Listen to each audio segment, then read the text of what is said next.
Good evening, everyone. Welcome to NTD Tonight. I'm David Lam, sitting in for David Zhang. Here's a preview of some of today's top stories. Former President Donald Trump banned from Colorado's 2024 primary ballot. More on the decision. Texas police can now arrest illegal immigrants. One group is ready to challenge the measure in court. Marvel drops actor Jonathan Majors after he's been convicted of assaulting his ex-girlfriend. First, some breaking news. Just this afternoon, the Colorado Supreme Court banned former President Donald Trump from the state's 2024 ballot. The Colorado Supreme Court on Tuesday declared that Trump is not eligible on the state's primary ballot. They cited the U.S. Constitution's 14th Amendment Insurrection Clause to disqualify a presidential candidate. The motion passed in a narrow 4-3 decision. The court stayed its decision until January 4th, or until the U.S. Supreme Court ruled on the case. In response, Trump's campaign wrote in a statement, Democrat Party leaders are in a state of paranoia over the growing dominant lead President Trump has amassed in the polls, adding that they have confidence in the U.S. Supreme Court will overturn the decision. An outspoken journalist advocating for democracy began trial this week in Hong Kong. But unlike U.S. trials, the 76-year-old was not allowed a jury or his UK defense lawyer under Chinese communist rule. What could this mean for Hong Kong's estimated 7 million residents? I spoke with Epoch Times China expert Nathan Su. Nathan Su, senior investigative reporter with the Epoch Times, and you specialize in Chinese politics and government deception. Thank you for joining me. Oh, Dave, thank you for having me. Now, let's talk about Jimmy Lai, this Hong Kong tycoon that recently went to trial in Hong Kong. So what's your thoughts on this trial? Well, that basically shows that Hong Kong has completely lost its freedom of speech, freedom of press. Now, what Jimmy Lai's case is, it stands for, it's an extraordinary example that how a city is being ruled by the British government for like a century long, and they still can easily lose, the kind of freedom people have been enjoying for decades. Now, speaking of freedom, there are many people, including the son of Jimmy Lai, who's calling this trial a sham. So is this a common thing for people to kind of just call out the prosecution from the Hong Kong government? Well, of course, in Hong Kong, a lot of people living in Hong Kong society, they used to enjoy a lot of freedoms when British government was ruling Hong Kong. But now this is something new, but all you need to do for us, all you need to do is just turn your eyesight to China. Look at it. This kind of thing has been happening ever since 1949 inside China. So now it's just happening in Hong Kong. In China, you're talking about Chinese communist regime's unlimited government power. There's no limit. So they look at the situation, wherever your situation is, it doesn't really matter. They actually can use their law to persecute you as they see fit. What about the rights of the citizens or the nation to improve its anybody that has like a different opinion that wants to change the way things are?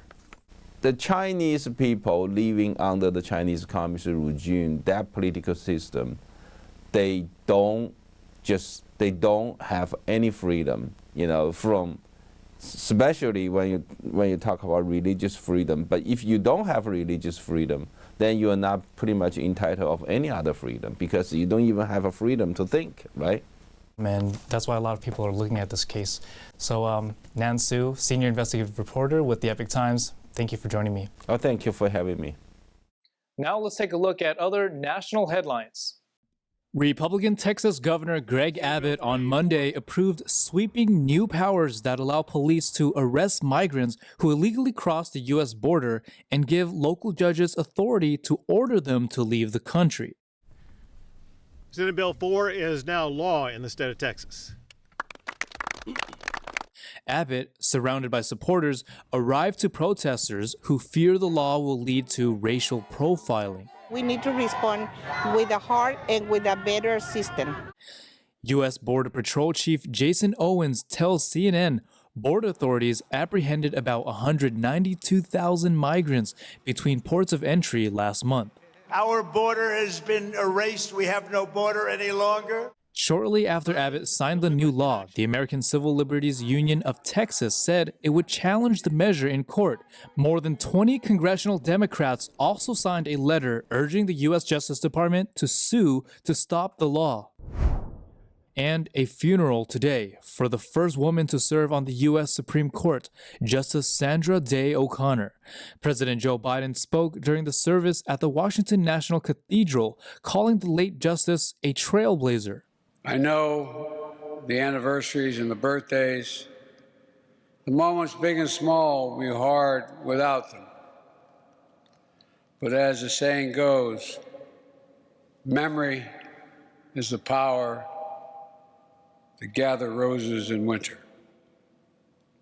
I hope you find the strength in knowing that your mom and dad are together again this December, gathering roses in winter once again as great Americans, both great Americans for all seasons.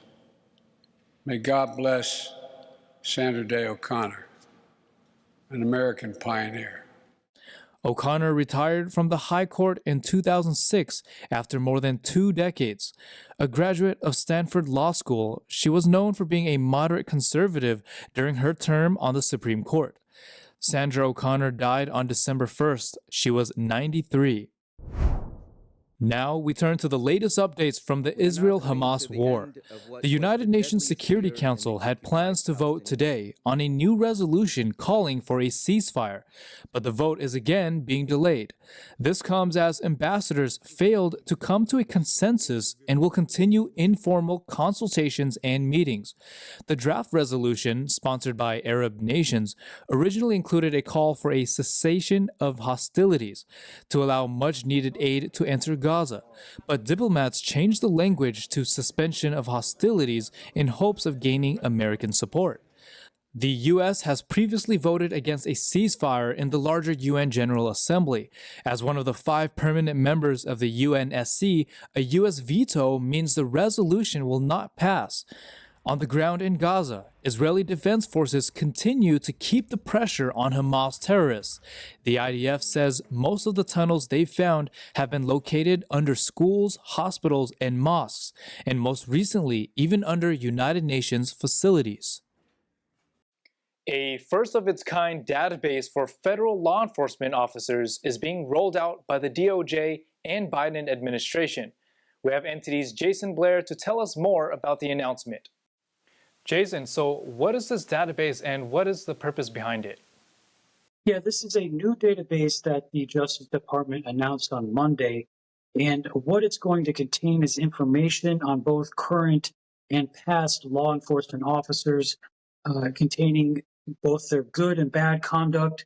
And the main goals of this is to help the departments to make more informed decisions when they're considering somebody for a position, and also to help restore the public's trust in law enforcement. Now, does it apply to local police? No, this is only going to be for federal officers at the federal level, meaning FBI agents, DEA, ICE. As far as getting into the local level, like your local police officers or state police, highway patrol, it's not going to apply to them. It's only going to be to federal agents. And Jason, what was the origin? Like, why was it started? Yeah, the database is actually in part of an executive order that Biden signed last May of 2022. And the whole goal, as I kind of mentioned earlier, is to have more transparency, help restore the public's trust in law enforcement, and was really kind of a response to public, some outcry from the public about repeat offenders in law enforcement that, kept active and they were getting rehired and then going out and offending again. There were also some instances of police misconduct that people were concerned about. And, according to the administration, it's a way to centralize this kind of accountability database in an effort to help improve law enforcement conduct and to help restore trust. All right, Jason, thank you so much. We appreciate it. Thank you. Actor Jonathan Majors has been convicted of assaulting and harassing his ex-girlfriend in a domestic dispute, leading to major companies now parting ways with him. NTD's Christina Corona has more on the story. 34-year-old Jonathan Majors was convicted of assault and harassment by a Manhattan jury Monday. However, he was cleared of a separate assault charge and aggravated harassment. The jury declared him guilty after a 2-week trial where Majors didn't testify. Shortly after the verdict, Marvel Studios and Walt Disney Company have dropped Majors from all upcoming projects. His lawyer Priya Chaudhry said in a statement that he still has faith in the process and looks forward to fully clearing his name. The charges stemmed from an altercation between the Creed 3 star and his former girlfriend, Grace Jabari, that began in the backseat of a chauffeured vehicle and continued onto the streets of Manhattan back in March. Jabari accused him of causing pain, alleging he struck, twisted, and fractured her finger. His defense claimed Jabari was the aggressor due to jealousy. Majors was set to play a significant role in the Marvel Cinematic Universe as the antagonist Kang. He had featured in Ant-Man and the Wasp, Quantumania, and the first 2 seasons of Loki. His role was anticipated in Avengers: The Kang Dynasty, scheduled for release in May 2026. Majors will be sentenced on February 6th. He could get up to a year in jail for assault. However, probation or other non-jail sentences are also possible. Christina Corona, NTD News. We'll take a short break now, everybody, but here's a look at what we have for you when we come right back. Cocaine disguised as jalapeno paste shipments. More on how much California border officials seized. The race is heating up for the NFL's MVP awards. We'll take a closer look at a rising favorite, Brock Purdy. In California, water regulators are looking to recycle wastewater and turn it into drinkable water. We'll have more on why and how. More on those stories coming up on NTD Tonight.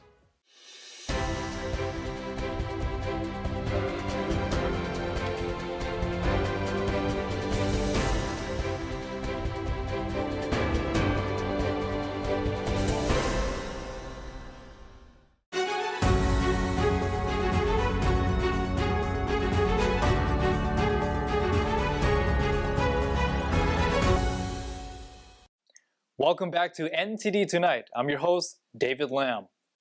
Over $10 million in hard narcotics disguised as jalapeno paste shipments seized in San Diego. NTD's Stephanie Sakal reports.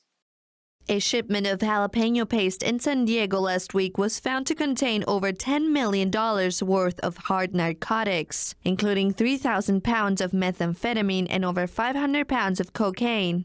U.S. Customs and Border Protection officers discovered 349 concealed packages and vats at the Otay Mesa cargo facility. CBP officers said that the shipment was located in a commercial tractor trailer driven by a 28-year-old with a valid border crossing card on December 13. A K-9 unit detected something suspicious around 10:30 a.m. and officers began inspecting the packages. The truck driver was turned over the Homeland Security investigations, and the incident comes after officers seized over 14,000 pounds of narcotics at California's land ports of entry throughout November. Additionally, the U.S. Coast Guard intercepted over $239 million worth of cocaine in San Diego in 6 separate smuggling events this month. Stephanie Sakal, NTD News. We've witnessed some remarkable twists in the NFL MVP race, especially with Brock Purdy's stellar performance in Week 15. NTD's Carlos Reyes is here to delve into the details. Carlos, how pivotal was Week 15 for Purdy's MVP chances? Well, thanks for having me, David. Week 15 was undoubtedly a turning point for Purdy. While Prescott faced adversity against a tough Bills defense, Purdy showcased his mettle by dissecting the Cardinals' defense like no other. This performance coupled with the 49ers' march towards the NFC's top seed, has, in my opinion, solidified Purdy's position as a frontrunner for the MVP. Interesting, Carlos. Now, what factors contribute to his emergence as the MVP favorite, especially considering his journey from a 7th-round pick to a potential MVP? Well, David, for starters, Purdy's journey is truly remarkable, especially for anyone who likes an amazing underdog story. He stepped up when injuries hit the 49ers quarterback depth chart last season, and Kyle Shanahan's confidence in him has paid off tremendously.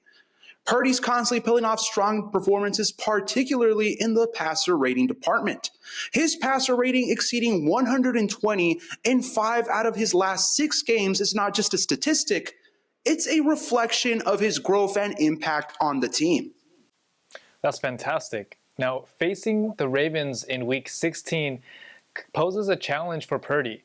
So how critical is this upcoming matchup in shaping the MVP race, and what hurdles could Purdy encounter? So yeah, David, it's great that you point that out. The Ravens game is pivotal for Purdy, in my opinion. While every quarterback faces challenges, this matchup against a strong opponent like the Ravens is a significant test. How Purdy navigates this game, especially considering that he'll be able to hang in a shootout with Lamar Jackson, will play a crucial role in shaping the narrative of his MVP candidacy. It's an opportunity for him to showcase his ability to overcome adversity and give a clear example of what's to come playoff time. Interestingly, there's a debate emerging about Christian McCaffrey's MVP candidacy. With his standout performance against the Cardinals, do you think McCaffrey could pose a threat to Purdy's chances? Well, David, McCaffrey's recent performance has added an intriguing layer to the MVP discussion.